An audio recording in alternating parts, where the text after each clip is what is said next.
The morning sun glinted off the lake, sparkling across the water as if mocking Karen's latest scheme. She had once again crossed the line, this time destroying my fence to gain access to the lake. Her audacity was staggering, but she had no idea the consequences her actions would trigger. I arrived at the scene to find splintered wood, broken posts, and the unmistakable signs of forced entry. Max growled low, standing alert near the damaged fence. I took a deep breath, assessing the situation. Karen's assumption had always been that she could act with impunity, but she hadn't anticipated strategy, preparation, or decisive countermeasures. "Karen?" I called from the porch, voice calm but authoritative. "You have trespassed, destroyed property, and assumed authority you do not possess. Your audacity will have consequences." Ignoring her initial protests, I waited as she finished her destructive work. She was determined to assert control over property that legally and morally belonged to me. But as she turned to leave, I enacted the next phase of my plan. Using pre-recorded legal notices and property authority documentation, I immediately began the seizure process for everything connected to her encroachment, land, structures, and assets tied to her unlawful actions. Karen's face twisted in disbelief. You can't do that," she stammered, watching helplessly as the legal documentation rendered her actions void and exposed her to consequences. The very property she sought to claim had now triggered her complete loss of authority and access. Max trotted alongside me as I supervised the enforcement process.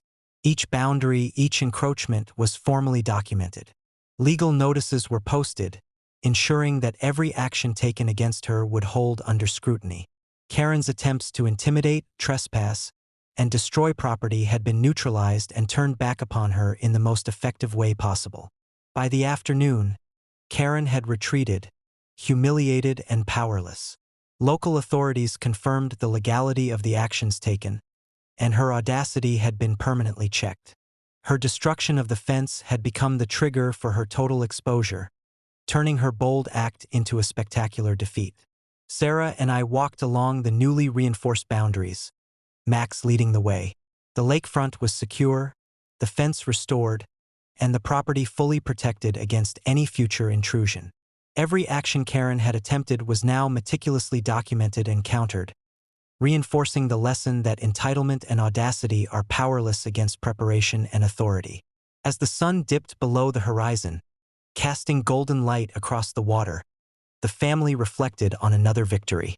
Karen's audacity had met strategic, lawful, and decisive resistance. The property, the lake, and the family's peace remained fully intact. The lesson was permanent. Those who attempt to manipulate, trespass, or destroy property without legal right will meet consequences that exceed their expectations. Karen's actions, no matter how bold, were defeated, leaving her powerless, humiliated, and fully exposed. The lakefront, the fence, and the entire property now stood as a testament to vigilance, preparation, and the unyielding defense of what is rightfully ours. Karen's audacity had failed spectacularly, and the lesson would be remembered for years to come.